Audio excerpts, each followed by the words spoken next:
3 years, over 950,000 casualties, thousands of tanks destroyed, hundreds of billions of dollars spent. And yet, the war in Ukraine rages on with no clear end in sight.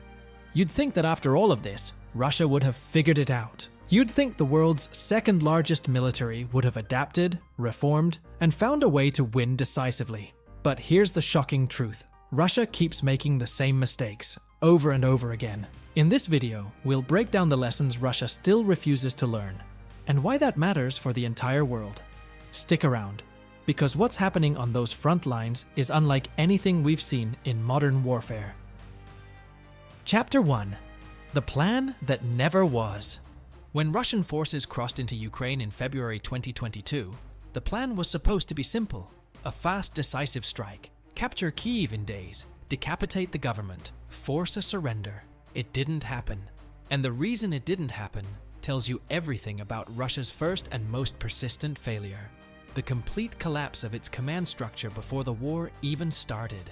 Here's what analysts have uncovered.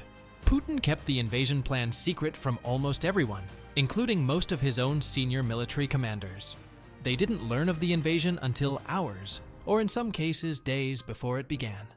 That secrecy was catastrophic, because the military leaders who should have been correcting logistics errors, coordinating supplies, and aligning unit tactics had no idea what was coming. Russian units arrived at the Ukrainian border thinking they were on training exercises. They were not staffed at appropriate levels.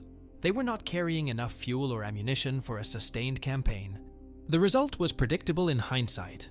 When Russian forces attempted to jam Ukrainian communications in those early days, they accidentally jammed their own. Columns of armored vehicles ran out of fuel and were abandoned on open roads.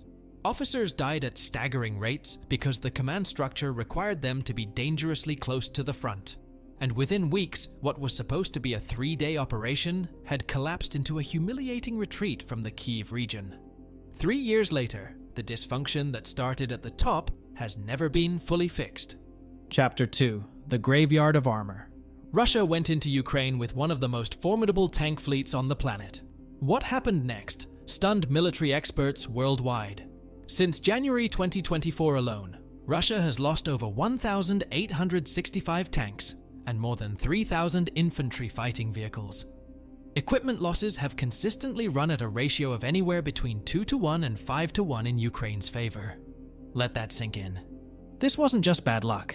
It was the product of a failure to adapt to a new battlefield reality.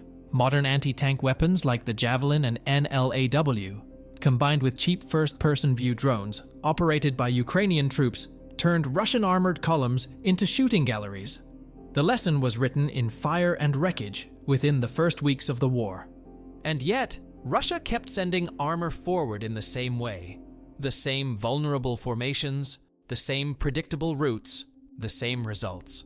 At Chornobivka airfield, Russian forces launched assault after assault and were repelled each time, reportedly over a dozen times, with observers noting that commanders kept driving their troops into the same kill zones. Ukrainian President Volodymyr Zelensky publicly called it a symbol of Russian incompetence. The broader point isn't that Russia is incapable of learning. It's that its rigid, top-down command structure makes learning extremely slow and extremely costly. Tactical innovations have to travel up through layers of bureaucracy before they come back down as new orders. By that time, Ukrainian forces have already adapted and moved on. Chapter 3. Advancing 50 meters a day. Here's a number that should shock you. In the Kharkiv region through much of 2024 and into 2025, Russian forces were advancing at an average of just 50 meters per day. To put that in context, during the Battle of the Somme in World War I, one of the most grinding, catastrophic offensives in military history, Allied forces managed 80 meters per day. Russia, in a 21st century war with modern weapons, was advancing slower than troops did in 1916. In Donetsk Oblast, where Russia has concentrated its heaviest push, the rate was slightly better, averaging around 135 meters per day. But even after capturing the fortified city of Avdiivka in February 2024, Russian forces spent the next 14 months grinding westward toward Pokrovsk, covering roughly 60 kilometers at extraordinary cost. Chapter 4. The drone war Russia was not ready for. If there is one defining technology of this war, it is the drone, and the story of how both sides have adapted, or failed to, reveals the deepest lesson Russia still struggles with. Early in the conflict, Ukraine's use of Turkish Bayraktar drones grabbed headlines. But what truly transformed the battlefield was the mass deployment of cheap, commercial-grade FPV drones turned into precision weapons. These cost a few $100s. They could destroy a tank worth millions. The economics of warfare had been flipped upside down. Russia was slow to respond. Ukraine's drone ecosystem grew through a decentralized grassroots model. Volunteer groups, tech startups, frontline innovation. Russian drone development, constrained by its top-down institutional culture, struggled to match the pace. But Russia has adapted. By August 2024, the Russian Ministry of Defense established a dedicated drone warfare center called Rubicon, designed to standardize drone tactics and scale production across the entire armed forces. Monthly Shahed drone launches now routinely exceed 5,000. In July 2025, Russia launched 750 drones in a single overnight wave against Ukrainian targets. The average salvo size, which was around 100 munitions in 2022, had nearly tripled to 300 by 2025. The frequency of major strikes compressed from roughly once a month to as little as every 2 days. Chapter 5: A military that cannot reform itself. Here is the deepest and most uncomfortable lesson Russia still has not learned.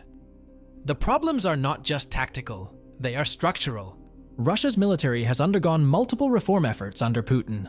After the poor performance in the 2008 Georgia War, there were widespread promises of modernization. Analysts believed by 2022 that Russia had finally built a capable professional force. Those assumptions collapsed in the opening weeks of the Ukraine invasion. The root issue, according to multiple defense analysts, is the relationship between the Russian state and its military. The Kremlin demands political loyalty above operational competence. Commanders who raise uncomfortable truths risk their careers. Chapter 6: The Weight of History. Russia has been here before. In the Crimean War of the 1850s, Nicholas I underestimated his opponents and dismissed the risk of Western involvement. In the Russo-Japanese War of 1905, Russian commanders believed they were facing an inferior adversary. In Afghanistan in the 1980s, Soviet planners failed to account for the resilience of a motivated, locally rooted resistance. Is this a war that can still be ended at the negotiating table? Or are we watching something with no clean exit? Let us know your thoughts in the comments below. If you found this video valuable, give it a thumbs up and make sure you're subscribed so you never miss our latest breakdowns.